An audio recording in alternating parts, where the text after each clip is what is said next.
आप सभी को जय मसीह की। स्वागत करता हूं मैं आप सभी का शुल विद क्राइस्ट में, जहां हम प्रभु के वचन और उनकी वफादारी की कहानियां साझा करेंगे। तो चलिए शुरू करते हैं। आज की कहानी एक ऐसी स्त्री की है जिसकी वफादारी, प्रेम और हिम्मत ने न सिर्फ एक घर को संजोया बल्कि इतिहास में उसका नाम अमर कर दिया। ये कहानी है रूत की। बहुत साल पहले की बात है। यहूदा देश में अकाल पड़ गया। लोग भूखे मरने लगे, खेत सूख गए, कुएं खाली हो गए।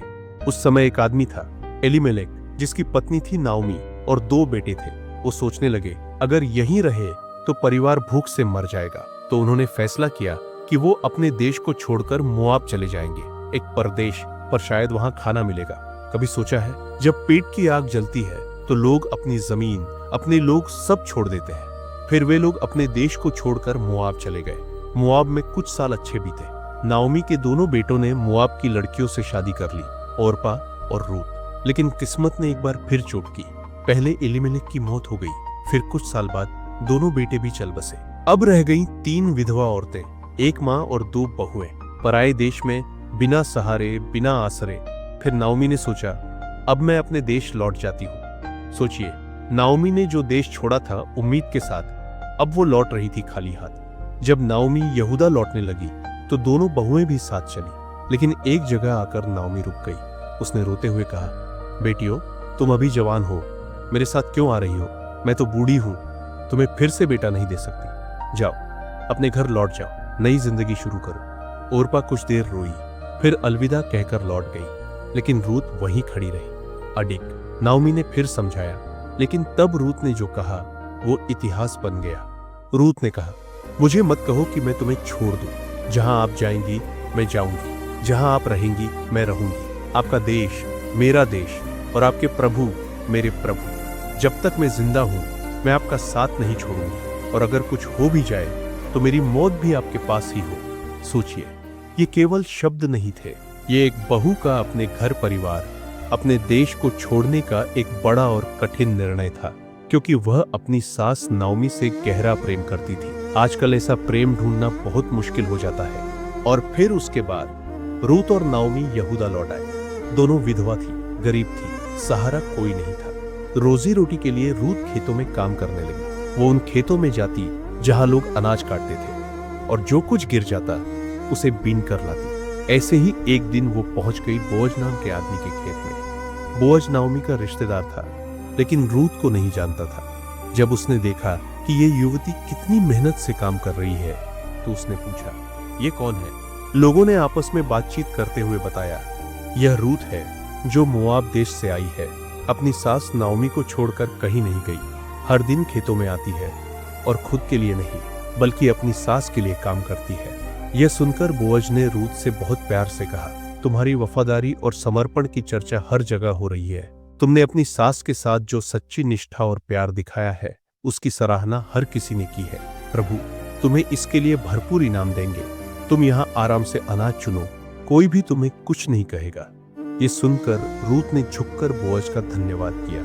उसे आज पहली बार किसी ने सराहा था, उस देश में जो उसका नहीं था, जहाँ वह अकेली और अजनबी थी। यह सुनकर रूत की आंखों में आंसू आ गए और वह भावुक हो गई। नाओमी को जब यह सब पता चला तो उसने दिल से कहा, बोअज हमारा करीबी रिश्तेदार है, शायद प्रभु उसी के जरिए हमें एक नई शुरुआत दे जो हमारे लिए एक आशा का संकेत हो। समय के साथ नाओमी की सूझबूझ और प्रभु की अद्भुत योजना से रूत और बोअज की शादी हो गई। दोनों के बीच एक गहरी समझ और वफादारी थी जो उनके रिश्ते को मजबूती देती थी। कुछ समय बाद प्रभु की कृपा से उनके घर एक प्यारा सा बेटा हुआ जिसका नाम रखा गया ओबेद।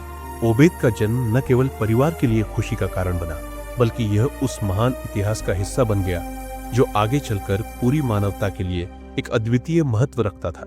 ओबेद का वंश आगे बढ़ा और वह दाऊद राजा का दादा बना, और यहीं से दाऊद के वंश से ही प्रभु यीशु मसीह का जन्म हुआ जो पूरी दुनिया के उद्धार के लिए आया। यह सब प्रभु की योजनाओं का एक हिस्सा था जो समय के साथ धीरे धीरे खुलकर सामने आई। आखिरकार इस कहानी से हमें क्या सीख मिलती है? वफादारी का फल प्रभु जरूर देते हैं, चाहे वह देर से ही क्यों न हो। रूत ने न केवल अपनी सास नाओमी के प्रति वफादारी निभाई, बल्कि प्रभु के मार्ग पर चलते हुए उसे अपार आशीर्वाद भी मिला। यह हमें यह सिखाता है कि अगर हम सच्चे दिल से वफादारी और सच्चाई के रास्ते पर चलते हैं तो प्रभु हमेशा हमारी मदद करेंगे, भले ही इसका फल हमें तुरंत न मिले। प्रेम और सेवा किसी भी बंधन या जाति धर्म से ऊपर होती है।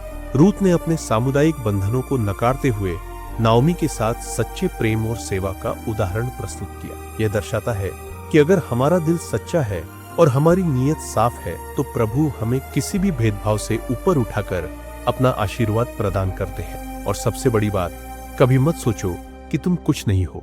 रूत की कहानी हमें यह सिखाती है कि प्रभु किसी भी व्यक्ति को, चाहे वह सामान्य से दिखे, असामान्य और महान कार्य करने का अवसर दे सकते हैं। रूत, जो एक मोआब की स्त्री थी, प्रभु के द्वारा उस महान वंश की मां बनी जिससे दाऊद और यीशु मसीह का जन्म हुआ। यह दर्शाता है कि प्रभु की योजनाएं हमारे समझ से परे होती है और वह किसी भी साधारण व्यक्ति को महान बना सकते हैं। आपका क्या विचार है रूत की इस प्रेरणादायक और अद्भुत कहानी पर? क्या आपने भी कभी ऐसा अनुभव किया है जहां वफादारी, प्रेम और विश्वास ने आपके जीवन में बदलाव लाया हो? हमें कमेंट में जरूर बताएं। अगर आपको यह कहानी दिल को छूने वाली और प्रेरणादायक लगी हो तो कृपया लाइक करें, शेयर करें और हमारे चैनल को सब्सक्राइब करना न भूलें, ताकि ऐसी ही और भी आत्मिक और सीख देने वाली कहानियां आप तक पहुंचती रहे। प्रभु आप सभी को आशीष दे। आमीन।